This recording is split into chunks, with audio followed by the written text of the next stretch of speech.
Good morning everyone. अपना पुष्पे पाठों में लैंगिक जनरल वाला चैप्टर है, यह आपका चल रहा है। इसके अंदर कल अपना इंपॉर्टेंट चैप्टर पढ़ा, एक बार थोड़ी सी दृष्टि अपन इसके ऊपर डाल लेते हैं। परागण, परागण पॉलिनेशन। परागण है क्या?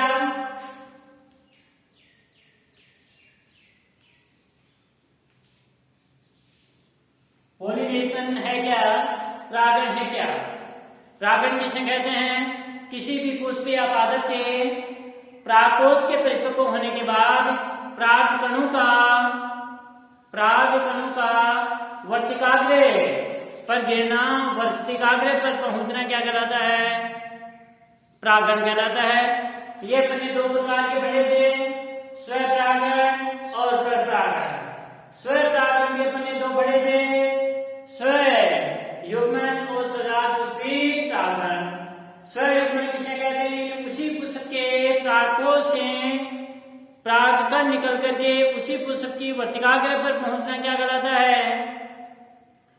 स्वपरागण। सजात पुष्पी परागण यानी पादप एक ही है, उसी पादप के पुष्प के परागकोश से परागकण निकल करके उसी पादप की अन्य पुष्प के वर्तिकाग्र पर पहुंचना क्या कहलाता है? सजात पुष्पी परागण कहलाता है। ये अपने कल के चैप्टर में पढ़ लिया था। अब है इस स्वपरागण के अनुकूलन। अनुकूलन के अंदर पहला अपने पढ़ा था उभयलिंगता। फर्स्ट अपने पढ़ा था उभयलिंगता, यानी स्वपरागण होने के लिए पादप को सर्वप्रथम होना चाहिए, पादप स्वपरागी में होना चाहिए।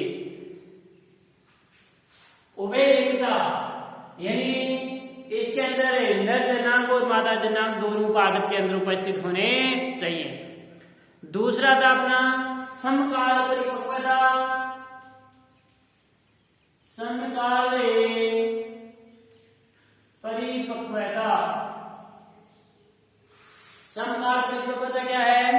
यानी एक समान समय नर जनांग यानी पुंकेसर और मादा जनांग वाला भाग है, जायांग वाला भाग है, वो एक समान समय यानी समान समय अंतराल में क्या होने चाहिए? परिपक्व होने चाहिए। तो उसको अपन क्या कहते हैं? समकाल परिपक्वता। अगला था अपना थर्ड, वो था आपका अनुनम्यता।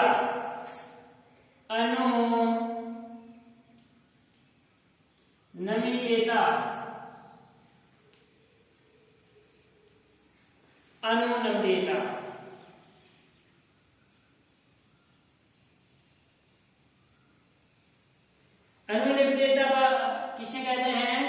यानी कुछ पादप ऐसे होते हैं जिनके पुष्प बेटे कभी खिलते नहीं है, हमेशा सदैव क्या रहते हैं?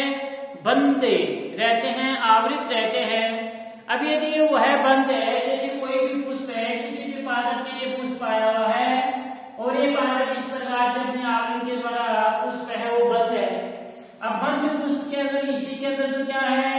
वर्तिकाग्र है, और इसी के अंदर क्या है? परागकोश है। ये अब ये बंद है तो क्या ये परागकोश परिपक्व होंगे? परिपक्व होने के बाद भी इसे परागकण निकल करके बाह्य वातावरण में जाएंगे? बाह्य वातावरण में नहीं जाएंगे। इसी कारण से बंद होने के कारण से, आवृत होने के कारण से जैसे ये परागकोश परिपक्व होंगे, परिपक्व होने के बाद में परागकोश का स्फुटन होगा। तो स्फुटन के बाद जैसे ये परागकण निकले तो ये बाहर तो जा ही नहीं सकते, तो ये इसी के ऊपर आकर के क्या करते हैं? परागण की क्रिया संपन्न होगी। तो इसको कहते हैं अपन अनुनम्यता। तो कल अपने थर्टी क्लास के अंदर अपने उभयलिंगता और समकाल परिपक्वता है वो पूरी पढ़ ली थी। अब आता है अपना अनुनम्यता, यानी जब पुष्प हैं वो आपके बंद अवस्था में रहते हैं। लिखो, कुछ पादपों में पुष्प हमेशा कुछ पादपों में पुष्प हमेशा बंद अवस्था में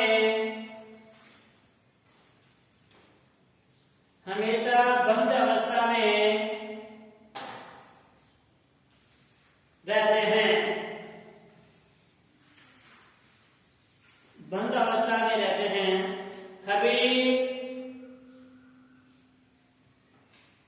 बंद अवस्था में रहते हैं, कभी खिलते नहीं हैं।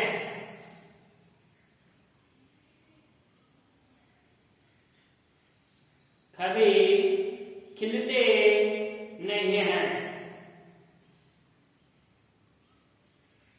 कभी खिलते नहीं हैं। तो ऐसे पुष्पों को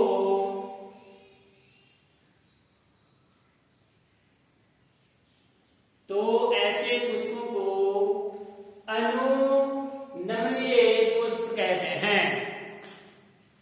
ऐसे पुष्पों को अनुनमनीय पुष्प कहते हैं।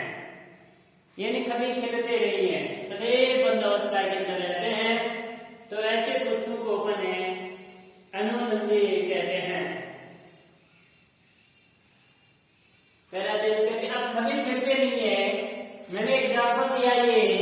तो इसके अंदर पुष्प जब कभी खिलते ही नहीं है, तो इनके अंदर कौन सा परागण होना है? स्वयं परागण होना है, स्वाभाविक सी प्रक्रिया है। पहला चीज करके लिखना है, इन पुष्पों में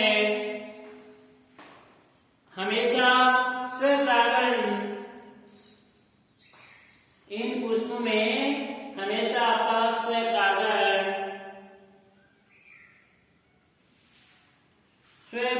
होता है।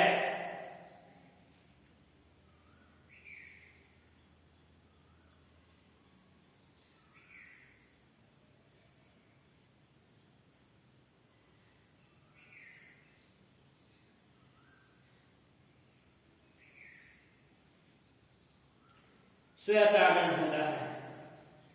जैसे एग्जाम्पल लिखना है और एग्जाम्पल इसके पूछे भी जाते हैं। जैसे वायोला,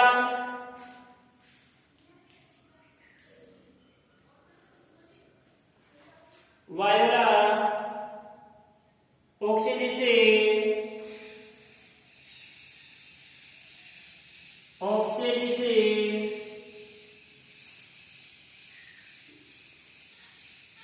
जंकसे,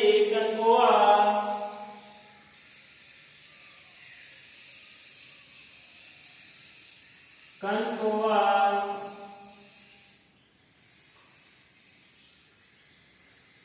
ड्रोसेरा,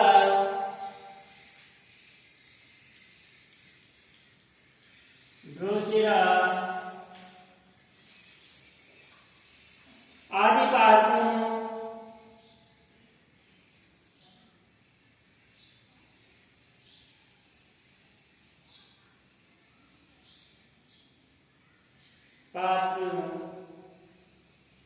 में अनुनम्यता का गुण पाया जाता है।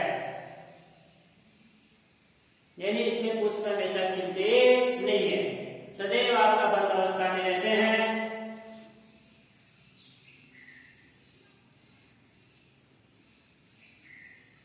पहला चेंज करके लिखना, कुछ पादपों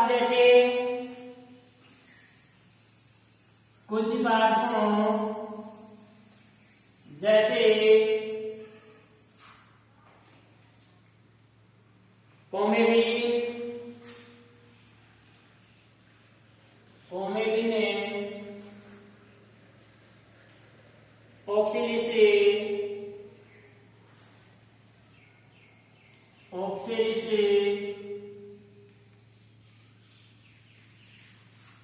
ऑक्सिलिसे, तथा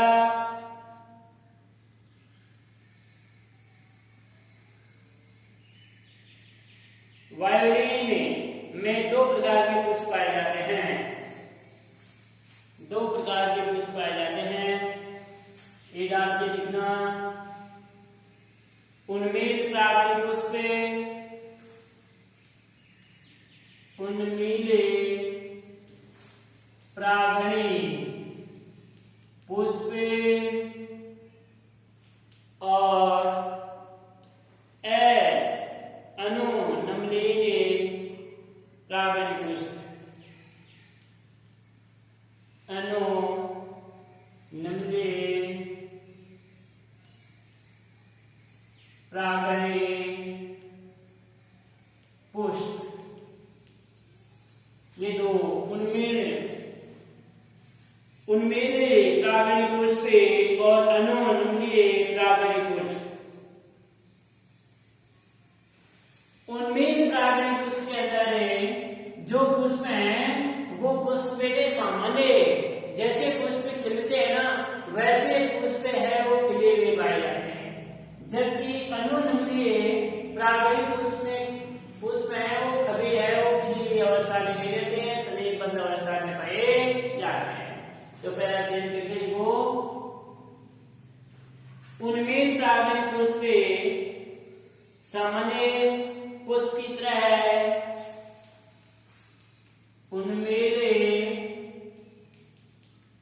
प्रागणी पुष्पे सामान्य पुष्प की तरह है,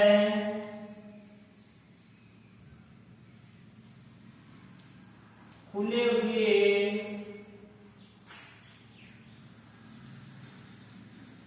पाए जाते हैं, खुले हुए पाए जाते हैं। जबकि अनु नम्लीय प्रागणी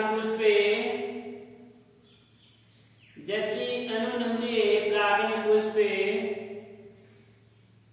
सदैव बंद रहते हैं, सदैव बंद रहते हैं।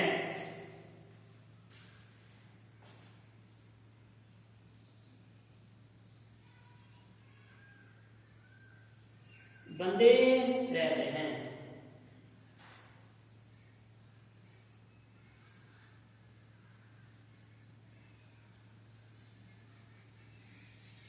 अतः इनमें सदैव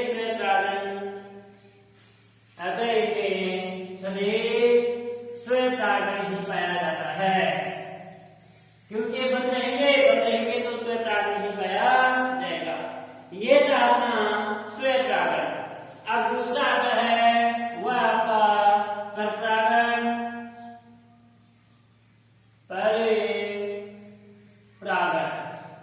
क्रॉस पोलिनेशन।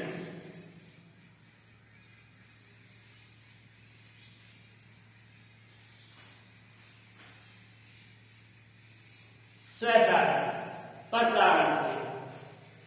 परपरागण एक ही पौधे के जो परागकण है वो उसी जाति के किसी दूसरे पुष्प की वर्तिकाग्र के ऊपर यदि पहुंचते हैं तो उसको अपन क्या कहते हैं? परपरागण कहते हैं। देखो बेटे, फॉर एग्जाम्पल ये पढ़ते हैं, ये अपना पौधा है, एक पौधा है और ये इसका पुष्प है। ये क्या है? इसका पुष्प है। यहाँ पर ये परागण है, ये इसकी वर्तिकाग्र है और ये दूसरा पुष्प है। ये क्या है? अपना दूसरा पुष्प है और ये दूसरे पुष्प का क्या है? ये वर्तिकाग्र है और ये दूसरे पुष्प की क्या है? प्रजाति एक ही है, जाति एक ही है, लेकिन इस पुष्प के जो परागकण है, परागकोश परिपक्व होने फटने के बाद में XYZ किसी के माध्यम से भी वायु द्वारा, जल द्वारा, प्रकाश द्वारा, वायु द्वारा, प्रकाश द्वारा या कीटों द्वारा कैसे भी ये परागकोश फटने के बाद में जो परागकण निकले हैं, ये इस दूसरे पादप की जाति हुई है, लेकिन दूसरे पादप की वर्तिकाग्र के ऊपर यदि पहुंचते हैं तो इसको ऊपर क्या कहेंगे? परपरागण कहते हैं। यानी उसके अंदर तो स्वयं परागण के अंदर तो अपन ने देखा था कि उसी पादप के पुष्प या पुष्प के परागण उसी पुष्प की वर्तिका वर्तिकाग्र के ऊपर या उसी पादप के एक से दूसरे पुष्प की वर्तिकाग्र के ऊपर। लेकिन इसमें देखो पादप भी अलग अलग है, ये पादप अलग है, ये पादप है, प्रजाति दोनों की एक ही है। तो उसी प्रजाति के एक से दूसरे पादप की पुष्प की वर्तिकाग्र के ऊपर ये जाते हैं, पहुंचते हैं, तो इनको अपन क्या कहते हैं? परपरागण कहते हैं। देखो इसकी डेफिनेशन, एक ही पौधे के परागण, एक पौधे के परागकण उसी जाति के या एक पौधे के पुष्प के परागकण, पुष्प के परागकण उसी जाति के किसी दूसरे पादप के, किसी दूसरे पादप के पुष्प की वर्तिकाग्र पर पहुंचते हैं, पुष्प की वर्तिकाग्र पर पहुंचते हैं, तो इसे परपरागण कहते हैं, तो इसे परपरागण कहते हैं। परपरागण कहते हैं। दूसरे पादप की, पादप कोई नहीं होगा इसमें, कोई दूसरा पादप होगा, दूसरे पादप की वर्तिकाग्र पर यदि पहुंचते हैं तो उसको परपरागण कहते हैं। अब परपरागण के लिए अनुकूलन, पुष्प के पादपों के अंदर परपरागण के लिए अनुकूलन, परपरागण के लिए अनुकूलन कौन से होने चाहिए बेटे? ठीक अपने जो स्वपरागण के लिए अनुकूलन थे उसे ठीक उल्टे। स्वपरागण के लिए अनुकूलन क्या था? पहला अपना स्वपरागण के लिए अनुकूलन था उभयलिंगिता, तो इसका अनुकूलन क्या होगा? उभयलिंगी का मतलब एक ही पुष्प के अंदर दोनों पाए जाते हैं, जायांग और पुंकेसर वाला भाग दोनों पाए जाते हैं, तो इसको कहते हैं। ये किसे कहेंगे अपन? परपरागण के अंदर क्या हो? एक लिंगता होनी चाहिए, यानी पुष्प क्या होनी चाहिए? एक लिंगी होनी चाहिए। पादप क्या होना चाहिए? एक लिंगी होना चाहिए। जब एक पादप के अंदर नर जनांग या मादा जनांग दोनों में से एक ही है, तो क्या उसके ऊपर आपका स्वपरागण संभव है? स्वपरागण संभव नहीं है, आपका परपरागण ही संभव है। जैसे आपने देखा होगा अपना पपीता का पादप होता है, पपीता को आपने देखा होगा, पपीता के अंदर एक पादप दोनों एक लिंगी है। पादप तो क्या है आपके? एक लिंगी है। एक पादप नर पादप है और दूसरा पादप क्या है? मादा पादप है। तो इस प्रकार से इनका एक दूसरे पादप की वर्तिकाग्र के ऊपर पहुंचना क्या कहलाता है? तो इनके लिए अनुकूलन है परपरागण के लिए, परपरागण के लिए अनुकूलन, परपरागण के लिए अनुकूलन, परपरागण के लिए अनुकूलन निम्न है। पहला है जो मैंने अभी बताया, एक लिंगता, एक लिंगी होने चाहिए, एक लिंगता, एक लिंगी पादप होने चाहिए।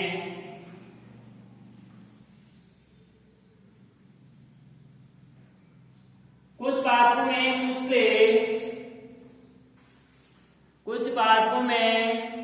पुष्प एक लिंगी, कुछ पादपों में पुष्प एक लिंगी होते हैं। इनमें केवल एक ही जननांग पाया जाता है, इनमें केवल एक ही जननांग पाया जाता है। जैसे मैंने अभी एग्जाम्पल दिया, जैसे पपीता एक लिंगी है, दूसरा देखो स्वपरागण के अंदर सेकंड अनुकूलन क्या और इसमें ठीक उसका उल्टा होगा, उसमें समान समय के अंदर ऊपर नरजनांग और मादाजनांग परिपक्व होने चाहिए, लेकिन इसमें क्या होगा, विषम काल परिपक्वता, यानी असमान समय के साथ यदि परिपक्व हो रहे हैं तो परप्रागणी होना है, या भिन्न काले परिपक्वता या विषम काल परिपक्वता, भिन्न काले परिपक्वता, भिन्न काल परिपक्वता, यानी समान समय के साथ परिपक्व नहीं होने चाहिए। देखो, कुछ पादपों के पुष्पों में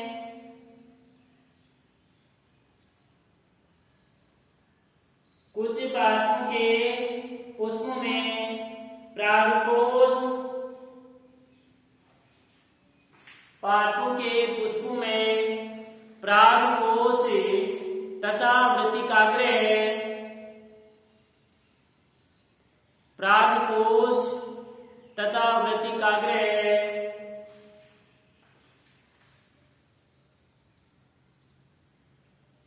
के परिपक्व होने, वर्तिकाग्र के परिपक्व होने का समय भिन्न भिन्न होता है, यानी अलग अलग समय होता है, भिन्न भिन्न होता है, अलग अलग होता है, तो इसे ही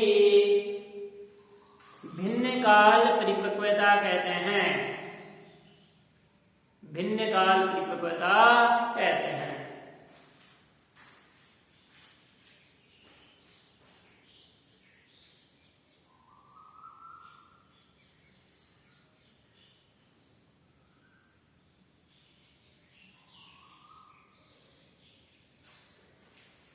चेंज करके लिखना, एक है अपना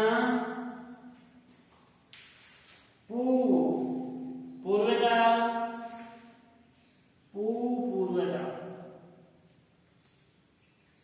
नामी है पूर्वता। देखो, अलग अलग समय, परागकोश और वर्तिकाग्र दोनों अलग अलग समय में यदि परिपक्व हो रहे हैं तो उसको अपन भिन्न काल परिपक्वता कहते हैं। पूर्वता, पू का मतलब पुंकेसर, पूर्वता का मतलब पहले, यानी वर्तिकाग्र से जब पुंकेसर है वो पहले परिपक्व होते हैं तो उसको क्या कहते हैं अपने पूर्वता के नाम से जानते हैं। पुंकेसर नरजनांग है, नरजनांग पहले परिपक्व हो गया, अब परिपक्व हो गए तो परागकोश है वो फटेंगे, फटेंगे तो परागकण बाहर निकलेंगे, बाहर निकलेंगे जब यदि वर्तिकाग्र क्या है, उस पुष्प की वर्तिकाग्र यदि परिपक्व हुई है तो उस पुष्प की वर्तिकाग्र के ऊपर भी वो जाकर के चिपक जाएंगे, वो परागण की क्रिया कर लेंगे। लेकिन जब ये वर्तिकाग्र परिपक्व हुई नहीं है और वो पहले ही परिपक्व हो गए, पहले परिपक्व होंगे तो क्या परागण होगा? नहीं होगा, पर परागण होगा। फिर कोई दूसरा पादप होगा, दूसरे पादप की वर्तिकाग्र है वो परिपक्व होगी तो उसके ऊपर जाकर के वो चिपकेंगे, वहां पर परागण की क्रिया संपन्न करेंगे, तो इसको कहते हैं अपने पूर्वता। दूसरा है स्त्री पूर्वता, यानी जो दयांग वाला भाग है वो पहले परिपक्व हो जाएगा और पुंकेसर जो बाद में परिपक्व हो रहे हैं तो उसको अपने स्त्री पूर्वता के नाम से जानते हैं। लिखो पूर्वता, इसमें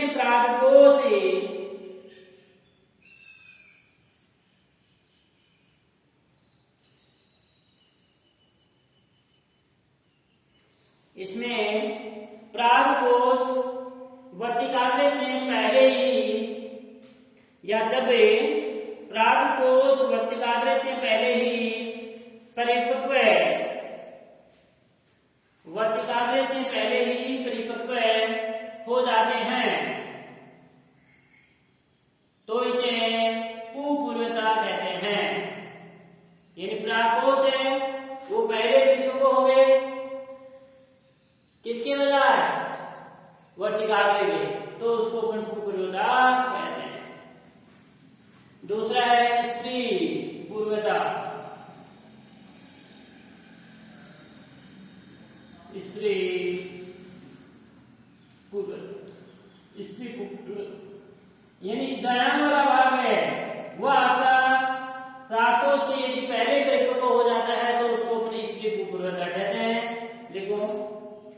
जब वृत्तिकाग्र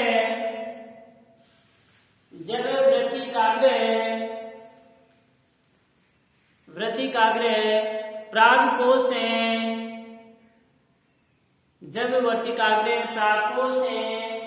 पहले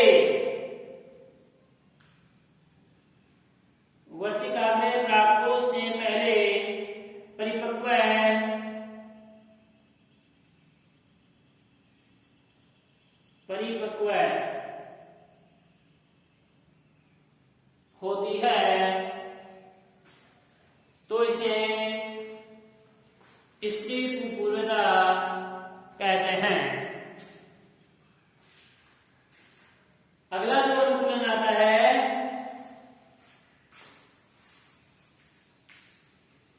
वह है आपका पहला एकलिंगता, दूसरा भिन्नकाल परिपक्वता और तीसरा आता है वह है स्वबंधिता।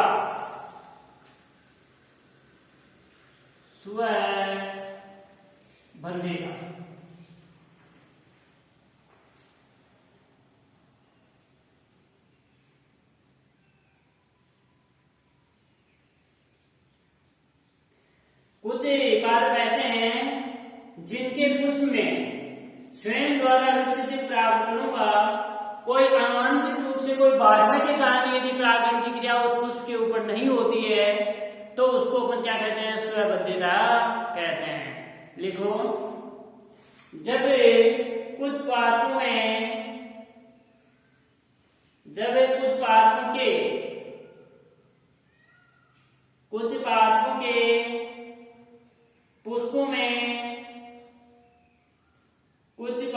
के पुष्पों में स्वयं के द्वारा विकसित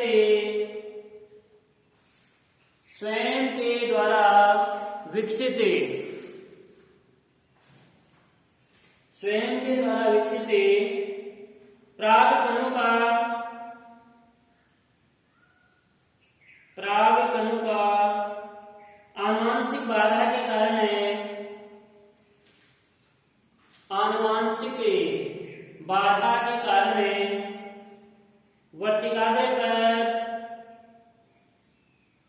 वृत्तिकाग्र पर अंकुरण नहीं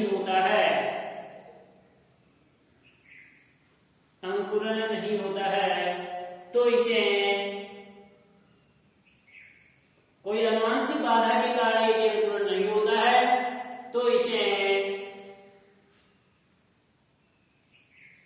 स्वबंधिता कहते हैं।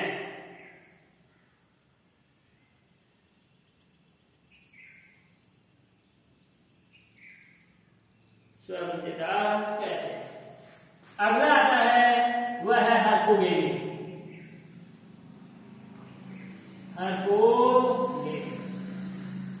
हरकोगेमी क्या है?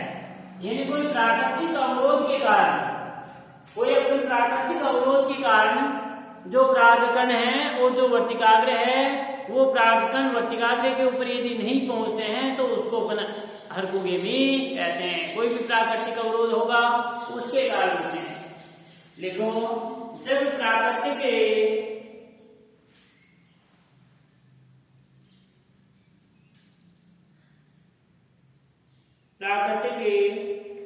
संरचनात्मक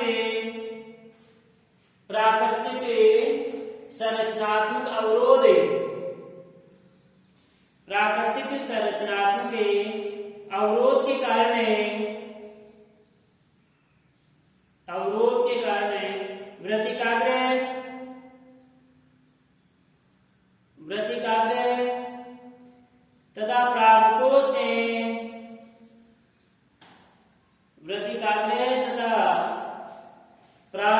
से निकले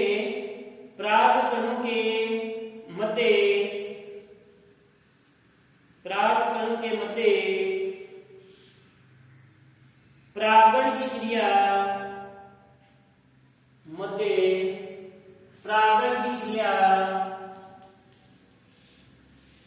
परागण की क्रिया